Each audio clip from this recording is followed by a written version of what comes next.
Hello बच्चों, कैसे हैं आप सब। तो शुरुआत करते हैं आज के सेशन की। आज का टॉपिक है फीमेल रिप्रोडक्टिव सिस्टम यानी मादा जनन तंत्र। तो क्या होता है मादा जनन तंत्र में और क्या क्या चीज़ें आज हम लोग पढ़ने वाले हैं। जैसे कि आप सभी लोगों को दिखाई दे पड़ा है, सबसे पहले यहाँ पर पढ़ेंगे क्या फीमेल रिप्रोडक्टिव सिस्टम के बारे में, उसके बाद पढ़ेंगे क्या एक्सेसरी डक्ट और उसके बाद पढ़ेंगे क्या एक्सेसरी ग्लैंड के बारे में। ठीक है, समझ में आया? तो शुरुआत करते हैं आज के सेशन की।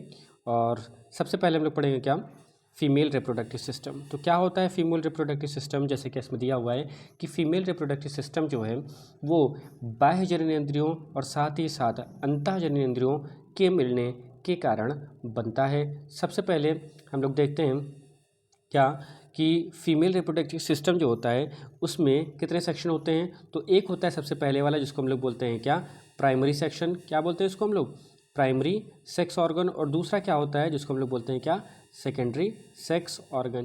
प्राइमरी सेक्स ऑर्गन के अंतर्गत क्या पाया जाता है, तो इसके अंदर पाई जाती है क्या ओवरीज। और सेकेंडरी सेक्स ऑर्गन के अंदर क्या पाई जाती हैं एक्सेसरी डक्ट और साथ ही साथ एक्सेसरी ग्लैंड पाई जाती हैं। ठीक है, समझ में है? तो ये उसी के बारे में जानकारी है। आगे हम लोग शुरुआत करेंगे। तो आगे हम लोग जानेंगे क्या प्राइमरी सेक्स ऑर्गन के बारे में। यानी प्राइमरी सेक्स ऑर्गन किसको बोलते हैं, ये बोलते हैं इसको प्राइमरी सेक्स ऑर्गन बोलते हैं किसको ओवरीज को। यानी ओवरीज जो है वो क्या है मेन रिप्रोडक्टिव सेक्स ऑर्गन है किसमें फीमेल के अंदर। ये संख्या में कितनी पाई जाती हैं, 2 पाई जाती हैं। और इनका आकार जो होता है वो कैसा होता है, ठीक है, इनका आकार जो होता है वो कैसा होता है, शेप इनका होता है किसके जैसा आलमंड के जैसा, बादाम के जैसा। प्रोड्यूस्ड फीमेल हार्मोन्स ये निकालते हैं क्या फीमेल हार्मोन्स निकालते हैं। और कौन कौन से फीमेल हार्मोन्स निकालती हैं, ये निकालती हैं एस्ट्रोजन और प्रोजेस्टेरॉन नामक हार्मोन्स ये निकालती हैं। तो ओवरीज जो होती हैं फिलहाल होती कहाँ पर है, तो वो ये होती हैं जिस तरह से आप लोगों को दिखाई पड़ रहा है अभी इंडिकेशन के माध्यम से ये। ठीक है, एक ओवरीज ये होती है और दूसरी ओवरीज होती है ये। अच्छा, ओवरीज के बारे में एक जानकारी आप लोगों को और दे दूं कि जिस तरह से आप सभी लोगों को मालूम होगा कि जो ओवरीज होती हैं, तो ये जो ओवरीज जो होती हैं ये क्या करती हैं हर मंथ में अलग अलग ओवरीज जो होती है वो एग को प्रोड्यूस करती है। जैसे मान लेते हैं कि अभी मान चल रहे हैं कि जून का महीना अभी चल रहा है। ठीक है, मान लेते हैं कि अभी जो है वो मंथ कौन सा चल रहा है, जून का मंथ चल रहा है। और जून के मंथ में ये वाली ओवरी जो है वो अपने एग को रिलीज़ कर रही है। तो अगला मंथ जो आएगा जुलाई का, उसमें ये अगले साइड वाली यानी राइट साइड वाली जो ओवरी जो है वो अपनी तरफ से एग को प्रोड्यूस करेगी। ठीक है, ये चीज़ समझ में आ गई। अच्छा, इसका आकार क्या होता है, इसका साइज़ क्या होता है, वो सब आप एनसीईआरटी की बुक जब पढ़ेंगे तो आपको ये सारी चीज़ें मिल जाएंगी। फिलहाल मैं बता देता हूँ कि लगभग 3 सेंटीमीटर जो होती है इसकी ओवरीज की लंबाई होती है। लेंथ जो होगी वो कितनी होगी 3 सेंटीमीटर होगी। और विर्थ जो होती है यानी चौड़ाई जो होती है वो लगभग 2 सेंटीमीटर होती है। कितनी होती है 2 सेंटीमीटर होती है। और साथ ही साथ ये इसकी मोटाई जो होती है वो लगभग 1 सेंटीमीटर होती है। ठीक है ना, ये लंबाई इसकी 3 सेंटीमीटर, चौड़ाई 2 सेंटीमीटर और इसकी मोटाई क्या है 1 सेंटीमीटर होती है।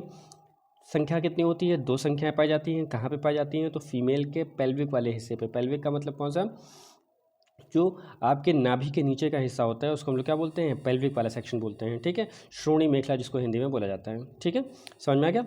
ठीक, आगे बढ़ते हैं। देखिए दिया हुआ क्या ओवरीज के बारे में दिया हुआ कि ओवरीज जो होती है वो क्या होती है, तो मादा जनन ग्रंथियों में इसमें एक जोड़ी अंडे बनते हैं। यह मादा जनन हार्मोन्स यानी एस्ट्रोजन और प्रोजेस्टेरॉन बनाते हैं। यह हार्मोन जो होते हैं वो महिलाओं के लक्षणों में महत्वपूर्ण भूमिका निभाते हैं।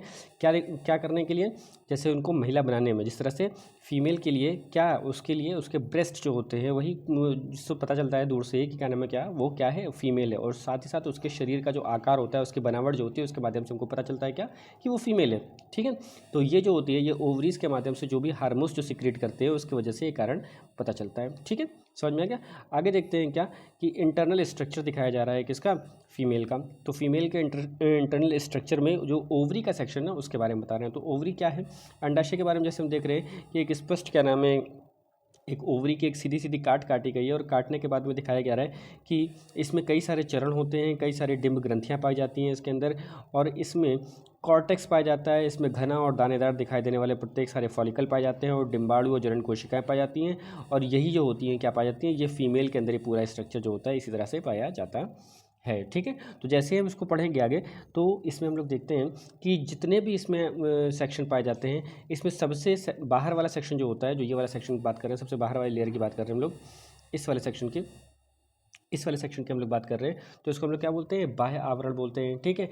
इसके बीच में जो सेक्शन होता है उसको हम लोग क्या बोलते हैं, मध्य आवरण बोलते हैं, ठीक है। और बाहर के तरफ जो घनी घनी सी कोशिकाएं बनी हुई, जैसे ये सब कोशिकाएं जो आपको दिखाई पड़ रही हैं, ये सारी कोशिकाएं जो आपको दिखाई पड़ रही हैं, इन लोगों को क्या बोलते हैं, इन लोग को हम लोग बोलते हैं जननिकी उपकला, या फिर अंग्रेजी में अगर हम लोग पढ़ेंगे तो हम लोग क्या बोलेंगे, जेमिनल एपिथेलियम बोलते हैं, ठीक है। ये सारी जितनी भी कोशिकाएं होती हैं क्या होती हैं, ये सारी कोशिकाएं जो होती हैं संयोजी ऊतक की बनी होती हैं। किसकी बनी होती हैं, संयोजी ऊतक की बनी हुई होती हैं, ठीक है। साथ ही साथ बता रहे हैं कि अंडाशय का जो ऊपर का ये सेक्शन जो होता है, इसका जो संपूर्ण भाग जो होता है, जो ऊपर वाला सेक्शन, इसको हम लोग क्या बोलते हैं, इसको हम लोग बोलते हैं स्ट्रोमा। क्या बोलते हैं इसको, स्ट्रोमा। स्ट्रोमा, और इसको हिंदी में बोलते हैं क्या, पीठिका बोलते हैं। इसको क्या बोलते हैं हिंदी में, इसको हिंदी में पीठिका बोलते हैं। यह पूरा क्या किस चीज़ का बना होता है, यह पूरा संयोजी ऊतक का बना होता है। इसका बाहर वाला सेक्शन, जो बाहर वाली लेयर जो होती है, इसको हम लोग क्या बोलते हैं, इसको बोलते हैं कॉर्टेक्स। क्या बोलते हैं इसको, कॉर्टेक्स, ठीक है।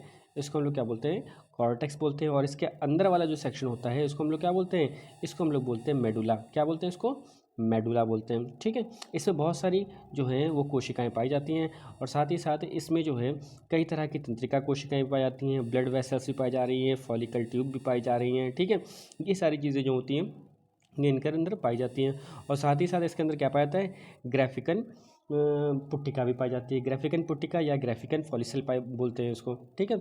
और ये जो ग्राफिकन पुट्टिकाएं जो होती हैं यही निर्माण करती हैं किसका, एग का। किसका निर्माण करती हैं ये एग का निर्माण करती हैं। और यही ग्राफिकन पुट्टिकाओं की ही आगे संरचना जो है वो ऐसे चलती चली जाती है, और यही संरचना जो है ये आगे निर्माण करती है किस चीज़ का, कॉर्पस ल्यूटियम का निर्माण करती है। तो अभी जानेंगे, आगे पढ़ेंगे कि ग्राफिकन पुट्टिका क्या होता है और कॉर्पस ल्यूटियम जो होता है वो क्या होता है, उसके बारे में आगे पढ़ेंगे, ठीक है। तो आगे हम लोग पढ़ते हैं क्या, आगे दिया हुआ है ग्राफिकन फॉलिकल के बारे में। ये एक परिपक्व फॉलिकल संरचना होती है जो कि डिंब उत्सर्जन यानी एग के बाहर निकलने के दौरान जो होती है ये बनाई जाती है। जैसे ही एग जो होता है वो बाहर निकलता है तो ग्राफिकन जो फॉलिकल होता है वो किस में बदल जाता है, कॉर्पस ल्यूटियम में बदल जाता है, अपने आप को चेंज कर लेता है। और प्रोजेस्टेरॉन का जो हार्मोन्स होता है वो स्रावित करता है। ये प्रोजेस्टेरॉन का हार्मोन्स जो होता है वो फीमेल में गर्भावस्था के रखरखाव के लिए आवश्यक होता है। यानी अगर कहते हैं कि कोई भी फीमेल जो है अगर वो गर्भवती होती है तो उसके लिए जिम्मेदार हार्मोन्स कौन सा होता है, तो प्रोजेस्टेरॉन हार्मोन्स जो होता है, जिसके कारण वह प्रेग्नेंट होती है। यानी प्रोजेस्टेरॉन हार्मोन्स जैसे उसकी बॉडी के अंदर रिलीज करेगा तो गर्भ जो होता है वो ठहर जाता है, कहने का सेंस है, ठीक है। आगे हम लोग बढ़ते हैं, आगे देखते हैं। तो आगे ये दिखाई जा रही है एक संरचना जिसमें कि ये बताया जा रहा है कि कौन कौन सी कोशिकाएं जो होती हैं किस किस स्टेज में क्या काम करती हैं, ठीक है। तो जैसे यहाँ पे दिया हुआ है कि पेरीमोरियल फॉलिकल, यानी ये कोशिका जो है वो इस टाइम पे ऐसी रहती है, उसके बाद फिर ये कोशिकाएं जो होती हैं वो अपने आप को चेंज करती हुई जाती हैं, और चेंज करने के बाद में ये कुछ इस प्रकार का सेक्शन बना लेती हैं जिसको हम लोग बोलते हैं क्या, कॉर्पस ल्यूटियम। और कॉर्पस ल्यूटियम जो होता है वो क्या करता है, आपस में ब्रेक होता है, और ब्रेक होने के बाद में उसमें से एग निकलना शुरू होते हैं, और ये है हमारी क्या, ग्राफिकन फॉलिकल। और यही एवोल्यूशन हो करके इसी से ही क्या नाम है, जैसे एवोल्यूट होता है तो ये एग जो होता है वो बाहर निकलता है, किसके दौरान, जो पीरियड्स के दौरान जो होता है, क्या नाम है, यानी मेंस्ट्रुअल साइकिल के दौरान जो होता है, जो एग जो बाहर निकलते हैं वो इन्हीं कोशिकाओं से बनते हुए ही ये एग बाहर निकलें। देखिए जो जितने भी ब्लू कलर के दिखाई दे रहा है आपको सिंबल, ये सारे क्या हैं, ये छोटे छोटे से एग हैं, ठीक है। ये सारे छोटे छोटे से एग हैं, ठीक है। और यही एग जो होता है क्या हो रहा है, ओव्यूल्यूट होकर के क्या निकल रहा है, बाहर निकल रहा है किसी कोशिका से, ठीक है। समझ में आया? चलिए ठीक है, आगे अगर बढ़ते हैं तो दिया हुआ है क्या कि formation of the corpus luteum क्या होता है, कि कॉर्पस ल्यूटियम का फॉर्मेशन किस तरह से होता है। क्या बताया जा रहा है कि जैसे ही किसी भी फीमेल के अंदर जो होता है वो जो हार्मोन्स, कौन सा, एलएच हार्मोन्स जो होता है जो कि फॉलिकुलर कोशिकाओं से बाहर निकलता है, और ये हार्मोन्स जो होता है वो क्या करता है, फीमेल के अंदर जो एग जो होते हैं उसको स्रावित करने का काम करता है, यानी एग को बाहर निकालने का काम करता है, ठीक है। यानी एलएच हार्मोन्स जो है वो क्या कर रहा है, एग को बाहर निकालने का काम कर रहा है। अच्छा, एक स्ट्रक्चर अगर आप देखेंगे आप ये, तो इस स्ट्रक्चर में आपको कुछ समझ में आएगा कि हमारा जो ब्रेन है, यानी हमारा जो मस्तिष्क है ना, मस्तिष्क के अंदर कौन सी चीज़ें होती है। जिस तरह से हम लोगों को मालूम है कि मस्तिष्क के अंदर पाया जाता है कि पीयूष ग्रंथि पाई जाती है, और पीयूष ग्रंथि के जस्ट नीचे की तरफ क्या पाया जाता है, हाइपोथैलेमस पाया जाता है। तो हाइपोथैलेमस जो होता है, हमारा ब्रेन जो होता है वो हाइपोथैलेमस को एक इंडिकेशन देता है, और इंडिकेशन देने के पश्चात एक हार्मोन्स जो होता है वो सिक्रीट करता है, जिस हार्मोन्स को हम लोग क्या बोलते हैं, GnRH हार्मोन्स बोलते हैं। इसी को फुल फॉर्म पूछा जाता है एग्जाम में बहुत ज़्यादा, क्या होता है इसका full form, gonadotropic releasing hormone इसको बोलते हैं। और यह हार्मोन जो होता है वो जैसे ही क्या नाम है इसके माध्यम से निकलता है, क्या बोलते हैं, हाइपोथैलेमस के माध्यम से, वो पिट्यूटरी ग्लैंड को क्या करता है, संकेत देता है कि अब पिट्यूटरी ग्लैंड जो है वो क्या करेगी, ल्यूटिनाइजिंग हार्मोन्स और फॉलिकल स्टिमुलेटिंग हार्मोन्स यानी FSH हार्मोन्स और LHS हार्मोन्स जो होगी वो क्या करेगी, रिलीज करेगी, जिसके माध्यम से क्या होगा कि जिसके माध्यम से ओवरीज जो है वो क्या होंगी, ओवरीज डेवलप होंगी। ओवरीज से जो है वो दो चीज़ें निकलेंगी, जो कि क्या होगा, एक निकलेगा क्या आपका ओवा, और दूसरा उसमें से क्या निकलेगा, दूसरा से उसके अंदर निकलेगा क्या, एंड्रोजन और प्रोजेस्टेरॉन नामक हार्मोन्स निकलेगा। ठीक है, समझ में आ गया। और ये जो सेक्शन हो रहा है ये कहाँ पर हो रहा है, ये हमारे पेल्विक वाले सेक्शन पर हो रहा है, जैसे कि यहाँ पे दिया हुआ है। ठीक है, आगे बढ़ते हैं। आगे दिया हुआ है क्या कि एक्सेसरी डक्ट कौन कौन सी पाई जाती हैं। तो एक्सेसरी डक्ट जो होती है वो कौन कौन सी पाई जाती है, जैसे कि आप लोगों को पता है, सामने लिखा हुआ है क्या, फैलोपियन ट्यूब या ओविडक्ट इसको बोलते हैं। फैलोपियन ट्यूब या ओविडक्ट जो होती है वो कहाँ पर पाई जाती है, वो फीमेल के पेल्विक वाले सेक्शन पर, यानी नाभि के नीचे वाले सेक्शन पर पाई जाती है। यहाँ पर दिया हुआ है क्या कि लिखा हुआ है कि uterus tube also known as the oviduct fallopian tube, ये फीमेल स्ट्रक्चर जो होता है वो ट्रांसपोर्ट करता है ओवा को और ओवरीज को, जो कि यूट्रस में हर महीने जो होता है वो चेंज होता रहता है। क्या बता रहा है कि एग जो होंगे वो हर महीने अलग अलग ओवरीज से चेंज निकलेंगे, ये कहने का मतलब है। ठीक है, आगे दिया हुआ है क्या, presence of the sperm in the fertilization the urine the uterine tubes transport the fertilization eggs to the uterus of the implantation. ठीक है, तो क्या बता रहे हैं, बता रहे ये रहे कि जो स्पर्म जो होगा, अगर स्पर्म की उपस्थिति होती है तो ये जो क्या नाम है फैलोपियन ट्यूब के अंदर जो क्या नाम है हमारे एग्स होते हैं, वो एग्स जो होंगे वो क्या हो जाएंगे, फर्टिलाइज हो जाएंगे, और फर्टिलाइज होने के बाद में वो इम्प्लांट हो जाएंगे कहाँ पर जाकर के, यूट्रस में यानी गर्भाशय में। ठीक है, फिर आगे दिया हुआ है क्या, यूट्रस किसे कहते हैं, तो यूट्रस जो होता है इसको हम लोग वूम भी बोलते हैं यानी गर्भाशय भी बोलते हैं। ये एक खोखली संरचना होती है जो कि एक नाशपाती के आकार की होती है, और यह फीमेल के लोअर एब्डोमेन में यानी नाभि के नीचे वाले सेक्शन में पाई जाती है। आगे दिया हुआ है क्या, बिटवीन द ब्लैडर यानी दो ब्लैडर के बीच में, जो कि रेक्टम वाला सेक्शन होता है ओवरीज के नीचे वाले सेक्शन में, बता रहे हैं क्या कि 2 फीमेल रिप्रोडक्टिव ऑर्गन्स जो होते हैं लोकेटेड होते हैं यहाँ पर, और उसी को हम लोग क्या बोलते हैं, उस वाली लोकेशन को हम लोग क्या बोलते हैं, पेल्विस बोलते हैं। ठीक है, समझ में आ गया। आगे देखते हैं क्या, आगे बात कर रहे हैं किसके बारे में, वजाइना के बारे में। तो वजाइना क्या होता है, तो ये सभी को मालूम है कि वजाइना जो होती है वो एक मस्कुलर जो होती है वो कैनाल होती है।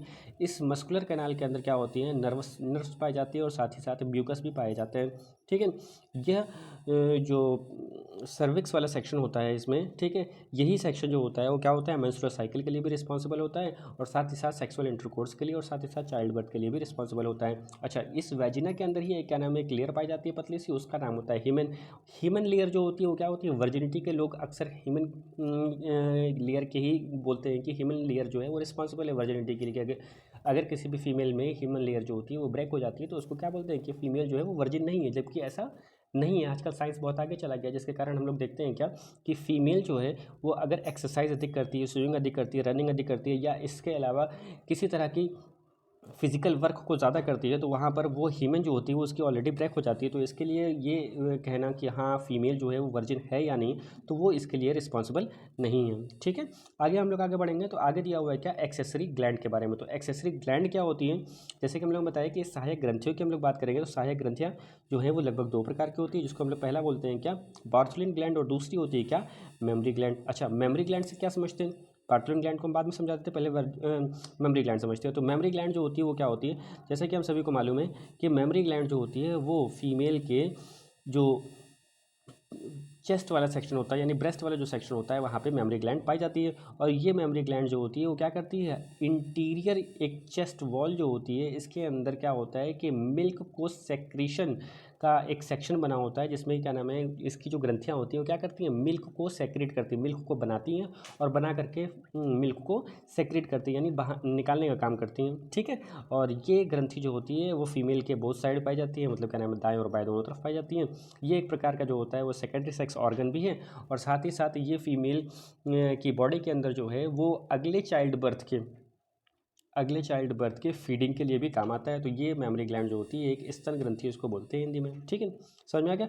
इसके बाद क्या होगा क्या, बार्थोलिन ग्लैंड। तो बार्थोलिन ग्लैंड जो होती है इसका काम क्या होता है, तो बार्थोलिन ग्लैंड जो होती है दिया हुआ है कि पहली चीज़ तो इसकी लोकेशन समझेंगे, ये लोकेशन है कहाँ पे। तो बार्थोलिन ग्लैंड जो होती है वो क्या होती है, जो वजाइना होता है, वजाइना के जस्ट नीचे साइड में एक छोटी सी एक लेयर होती है, एक छोटी सी परत होती है, ठीक है, जो कि सिस्ट के आकार की होती है, गांठ के आकार की होती है, वहीं पर ये पाई जाती है क्या, बार्थोलिन ग्लैंड ग्लैंड पाई जाती है और ये हेल्प करती है किस चीज़ के लिए, किसी भी तरह के जो सेक्रीशन, जो कि फ्लूइड जो भी निकल रहा था, जो भी तरल पदार्थ जो निकल रहा था उसके लुब्रिकेशन के लिए, यानी उस पर तरलता के लिए और चिपचिपाहट के लिए जो भी द्रव निकलता है उसके लिए यह चीज़ रिस्पॉन्सिबल होती है।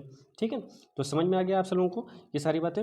अगर ये सारी चीज़ें अगर अच्छे से समझ में आ गई तो बहुत अच्छी बात है। ठीक है, तो इस वीडियो को जो है वो देखिए और इसमें थोड़ा सा अगर देखेंगे, देखिए क्या दिया हुआ है, यहाँ पर क्या दिया हुआ है कि ओवरीज वाला सेक्शन, जो कि ये वाला सेक्शन है, ओवरीज क्या कर रहा है, produce egg and female hormone, क्या कर रहा है, फीमेल हार्मोन्स को निकाल रहा है और साथ ही साथ एग को निकाल रहा है, यानी अंडाणुओं को निकाल रहा है। अच्छा, आगे क्या दिया हुआ है, फैलोपियन ट्यूब, तो फैलोपियन ट्यूब कहाँ है, ये वाली फैलोपियन ट्यूब है। ठीक है, दिखाई पड़ रही, ये जो इंडिकेशन दिया गया है ये है फैलोपियन ट्यूब। क्या लिखा हुआ है, वेयर स्पर्म मीट एग, जहाँ पर स्पर्म जो होते हैं वो जाकर के मीट करते हैं किसी एग को, ये हो गया फैलोपियन ट्यूब।